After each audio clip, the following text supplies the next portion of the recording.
Assalamualaikum warahmatullahi wabarakatuh.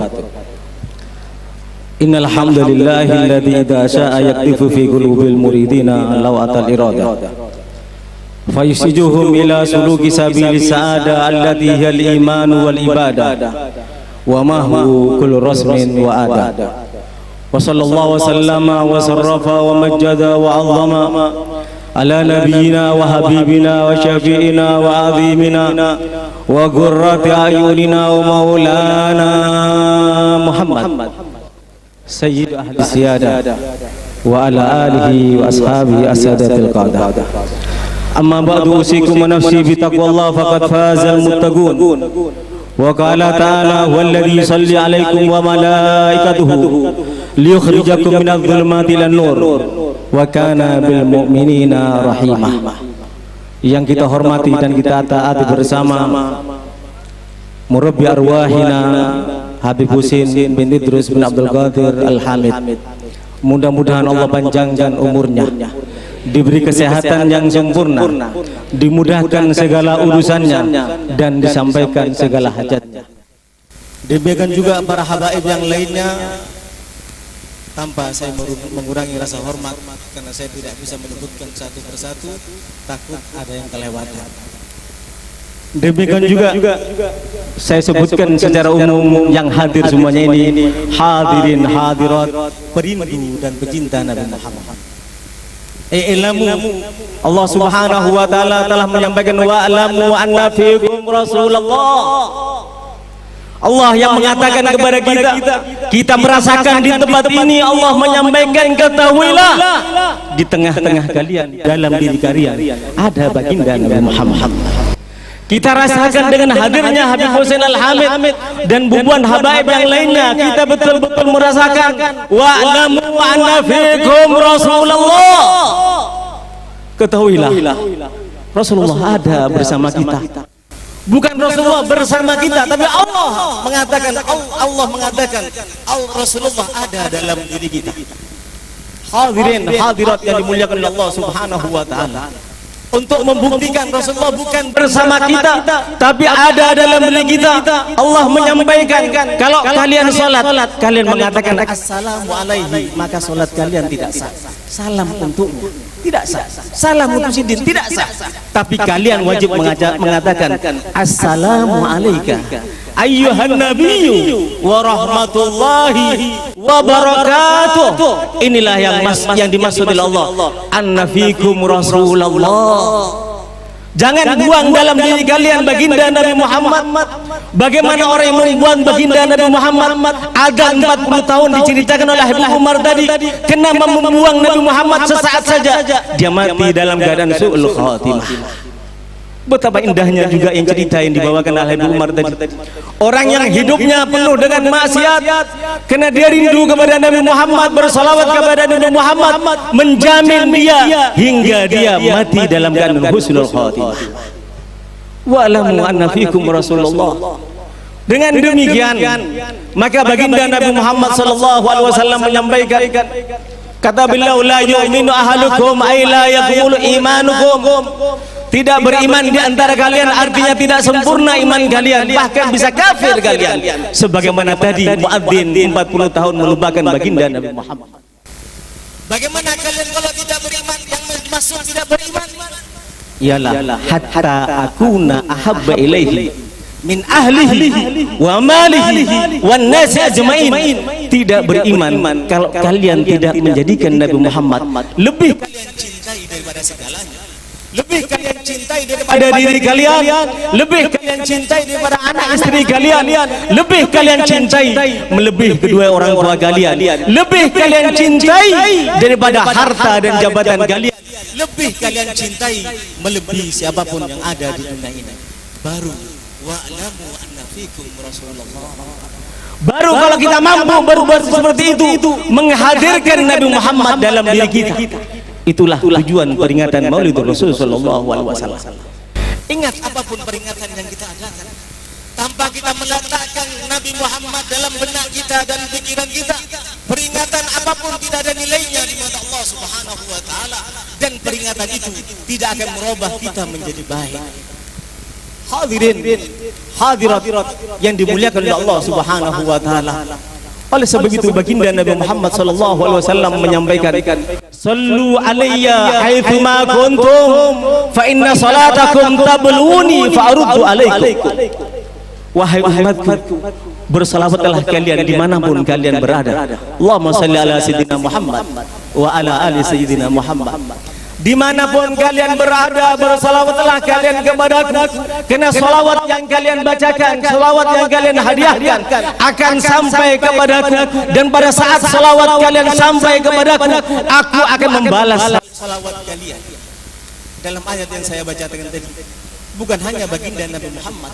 Tatkala kita bersalawat kepada Nabi Muhammad, bukan hanya Nabi Muhammad yang menjawab salawat kita, tapi Allah dan para malaikatnya, demikian juga orang-orang yang beriman diperintahkan untuk menjawab salawat kita.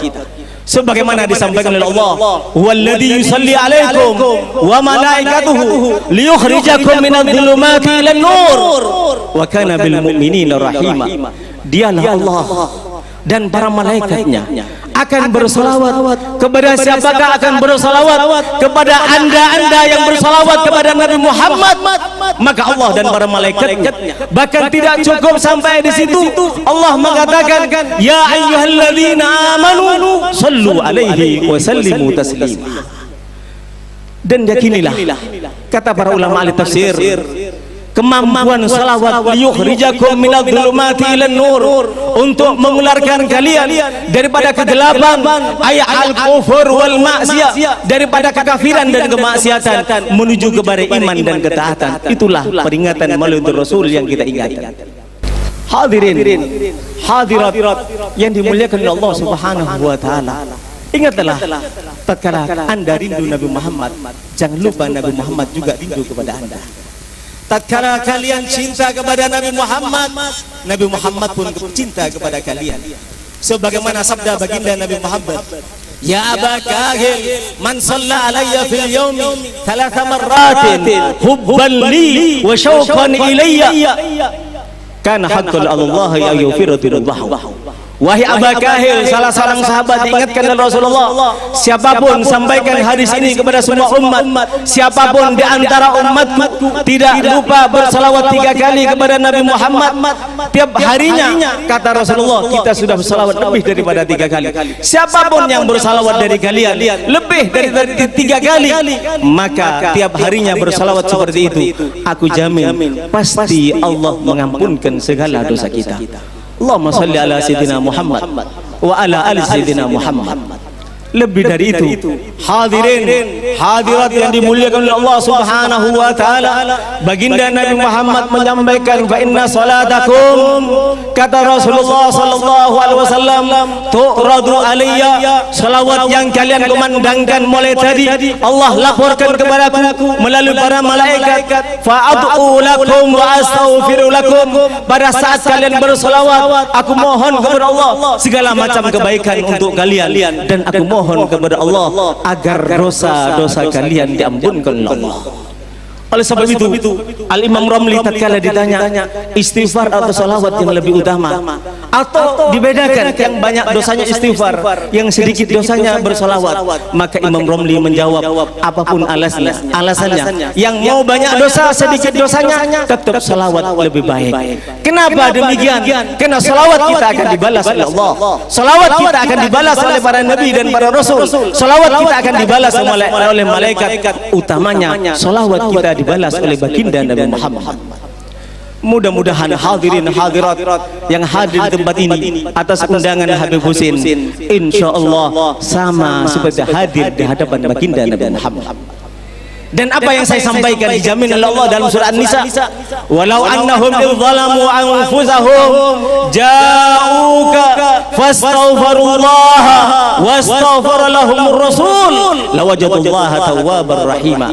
Andai kata di antara kalian bermaksiat kepada Allah, andai kata di antara kalian berbuat dosa kepada Allah, lalu datang kepada Nabi Muhammad, apakah kita kalau datang dengan cara ke Madinah, ke Mekah? Tidak. dengan kalian bersalawat, dimanapun kalian bersalawat, di dalam kamar, di dalam sumur, tatkala kalian bersalawat kepada Nabi Muhammad, pada saat yang bersamaan salawat anda akan dijawab oleh Nabi Muhammad. Tatkala anda dijawab salawatnya oleh Nabi Muhammad, berarti Nabi Muhammad memohonkan ampun untuk anda. Dan tatkala Nabi Muhammad memohonkan ampun untuk anda, tidak ada mungkin dosa tidak dimaafkan oleh Allah Subhanahu wa taala. Namun wasiat yang terakhir yang ingin saya sampaikan untuk diri saya terutama, ingat bagaimana manusia yang paling mulia setelah Nabi Muhammad. Apa di antara amalannya yang paling mulia? Amalan yang paling mulia adalah amalan hati, yaitu Sayyidina Abu Bakar As-Siddiq. Kenapa menjadi orang yang paling mulia setelah Rasulullah? Karena mempunyai amalan hati yang sangat hebat. Di mana beliau pernah dituduh membenci keluarga Rasulullah, tidak suka kepada keluarga Rasulullah, maka beliau bersumpah, wallahi la al Muhammadin ahabbu ilayya min ahli. Demi Allah, keluarga Nabi Muhammad, keturunan Nabi Muhammad lebih aku cintai daripada keluargaku sendiri. Bahkan juga Sayyidina Abu Bakar mengatakan, wallahi la imanu Abi Thalib ahabbu ilayya min imani Abi Quhafa. Demi Allah, imannya Abu Talib lebih aku cintai dan aku sukai daripada imannya ayahku Abu Quhafa. Dan juga hadirin yang dimuliakan Allah, itulah hati Sayyidina Abu Bakar sehingga dijadikan orang yang paling mulia. Karena kata Habib Umar tadi, menyenangkan hati baginda Nabi Muhammad. Dan juga Sayyidina Abu Bakar Siddiq menyampaikan, urqubu Muhammadan fi ahli baiti. Hati-hati pada saat ini. Para ulama di mana-mana sudah menuduh Sayyidatina Khadijah beragama Kristen. Para ulama berani menghujat ahlul bait karena keulamaannya dan ketokohannya. Ingatlah sabda baginda Nabi Muhammad sallallahu alaihi wasallam. Bahkan beliau bersumpah, walladzi nafsi biyadihi, yang bersumpah Nabi Muhammad, sumpahnya tidak mungkin bohong dan doanya, pernyataannya tidak mungkin ditolak oleh Allah. Apa sumpah Nabi Muhammad? Demi yang jiwaku di tangan Allah, demi Allah, kata Nabi Muhammad, la yubghiduna ahlal bait, tidak akan benci kepada ahlul bait, tidak akan benci kepada keluarga Rasulullah, tidak akan benci kepada keturunan Rasulullah, kepada para habaib, illa adkhalahullahu an-nar, kecuali pasti akan masuk dalam neraka Allah Subhanahu wa taala. Kata Habib Umar tadi sempat berbisik, apakah tidak mungkin kita duduk dalam keadaan berdesakan seperti ini dan panas-panasan tidak akan masuk surga? Saya yakin pasti. Habib Umar juga meyakinkan pasti, tapi jangan gagalkan dengan kalian menghujat dan memusuhi para habaib. Bahagiakan para habaib, berarti Anda membahagiakan Rasulullah sallallahu alaihi wasallam. Dukung majelisnya habaib, berarti Anda mendukung Rasulullah sallallahu alaihi wasallam. Mudah-mudahan apa yang saya sampaikan insyaallah untuk hadirin sekalian dan hadirat, terutama untuk saya dan keluarga saya, mendapatkan berkah dari Rasulullah, mendapatkan syafaat daripada Rasulullah, mendapatkan nadrah dari para habaib, sehingga baginda Nabi Muhammad mengizinkan kita untuk mendapatkan syafaatnya, dan dengan demikian kita diwafatkan dalam keadaan husnul khatimah. Ya Allah, biha ya Allah, biha ya Allah, biha ya Allah, bi husnul khatimah. Ya Allah, biha ya Allah, biha ya Allah, biha ya Allah, bi husnul khatimah. Ya Allah, biha ya Allah, biha ya Allah, bi husnul khatimah. Bi jahi taha rasul, jud rabbana bil qabul wa hab lana kull rasul. Rabbi istajib li amin, rabbi fanfa'na bi barakatihim wa hdinal husna bi hurmatihim wa amitna fi tariqatihim wa mu'afatihim minal fidani wal afwa minkum. Wassalamualaikum warahmatullahi wabarakatuh.